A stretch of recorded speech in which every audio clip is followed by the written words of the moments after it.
direito de acesso à justiça tem adquirindo ao longo dos tempos diferentes densificações práticas em virtude das ideologias políticas e sociais em cada Estado e em cada época.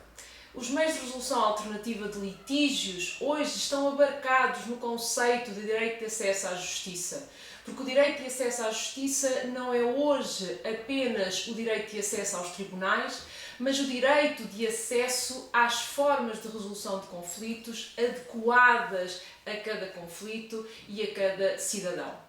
A mediação insere-se neste novo movimento de aposta dos governos em outros meios de resolução de conflitos.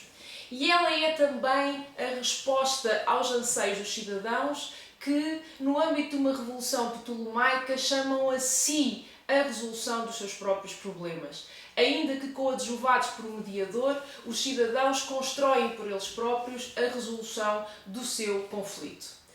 Em Portugal, a mediação está regulamentada atualmente na Lei 29/2013, de 19 de abril, e ela estabelece 4 grandes áreas de regulamentação. Por um lado, os princípios gerais aplicáveis a qualquer mediação que tenha lugar em território português.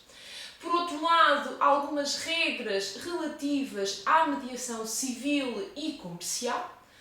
Em terceiro lugar, o regime jurídico dos mediadores e o seu estatuto jurídico-profissional. E em quarto lugar, a regulamentação e o estabelecimento de regras gerais relativas aos sistemas públicos de mediação. Isto porque em Portugal existe um sistema dual de mediação. Por um lado, mediadores privados resolvem conflitos quando procurados nos seus gabinetes e, por outro lado, existem sistemas públicos de mediação que são geridos por uma entidade pública. Atualmente existem 4 sistemas públicos de mediação. O Sistema Público de Mediação Familiar, o Sistema Público de Mediação Laboral, o Sistema Público de Mediação Penal e ainda o Sistema Público no âmbito dos julgados de paz. Isto porque, nos julgados de paz, antes do julgamento, as partes são convidadas a participar numa sessão de mediação, voluntariamente. Caso aceitem essa mediação, é designado um mediador. Esse mediador tentará a resolução do seu conflito e, caso seja obtido um acordo, esse acordo será homologado pelo juiz de paz. As entidades que gerem os sistemas públicos, e neste momento é apenas o Ministério da Justiça que gera os sistemas públicos, essas entidades são responsáveis pela elaboração de listas de mediadores especializados em cada área temática e científica de cada sistema público e, sempre que solicitado, é designado um mediador para cada conflito. Então, vigora este sistema dual. Por um lado, sistemas públicos de mediação, por outro, mediação privada levada a cabo por mediadores, concurso de mediação reconhecido pelo Ministério da Justiça no âmbito dos seus gabinetes. Relativamente aos princípios da mediação, a mediação em Portugal, e nos termos do artigo 4º da Lei 29/2013, de 19 de abril, é voluntário. O mediador deve esclarecer as partes relativamente ao que significa a sessão de mediação, ao que significa estar presente na mediação e o próprio valor jurídico de um acordo de mediação. Em segundo lugar, na mediação vigora o princípio da confidencialidade. O mediador deve manter sigilo sobre todas as informações que foram declaradas pelas partes no âmbito de uma sessão de mediação.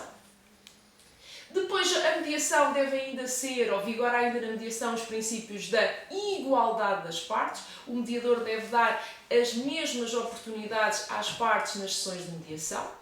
O princípio da imparcialidade, porque o mediador não pode pender a sua atuação para nenhuma das partes e, consequentemente, também deve agir de forma imparcial.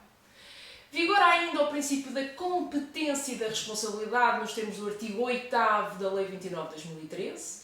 Relativamente à competência, o legislador intentou que todos os mediadores em Portugal tivessem um curso de mediação que seja dado por uma entidade formadora que seja reconhecida pelo Ministério da Justiça, e essa formação é absolutamente essencial para que, designadamente, o acordo de mediação tenha força executiva direta nos termos do artigo 9 da Lei 29 de 2013.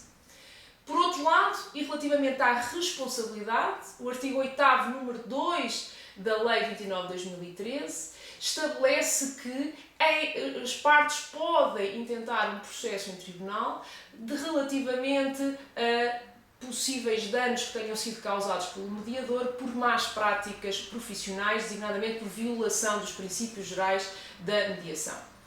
Neste concreto tema, no tema da responsabilidade, a lei não foi coerente, no sentido em que estabelece uma divergência entre o regime dos mediadores públicos e o regime dos mediadores privados, na medida em que, para os mediadores públicos, a entidade gestora de cada sistema poderá levantar um processo disciplinar ao mediador e, na sequência desse processo disciplinar, o mediador poderá sofrer uma sanção como uma mera repreensão e que pode ir até à expulsão.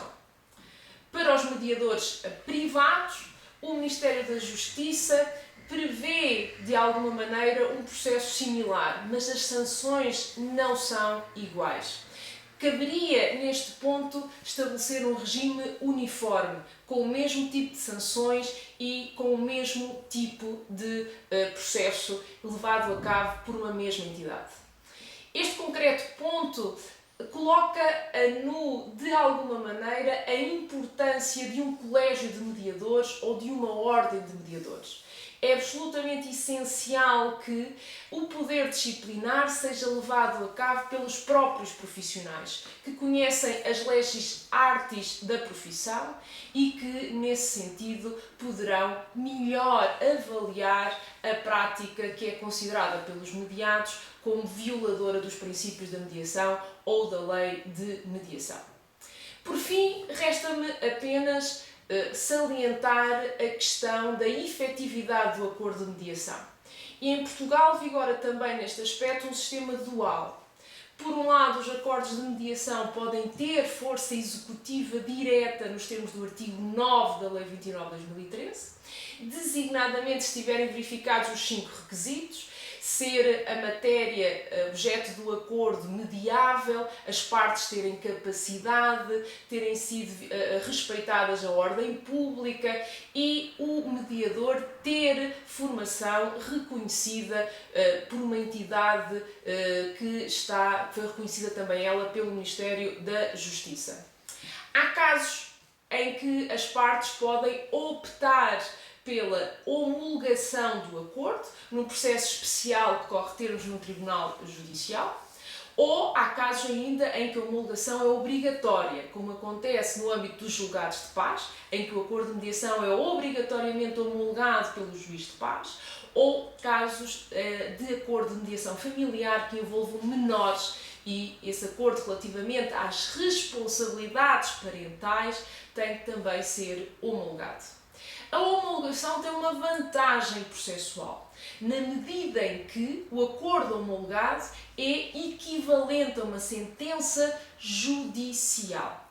E, nesse sentido, em termos de processo executivo, quando existe um incumprimento desse mesmo acordo, esse título executivo impede que haja os mesmos fundamentos de oposição quando o processo executivo é iniciado com base num acordo com força executiva direta através do artigo 9 da Lei 29 de 2013.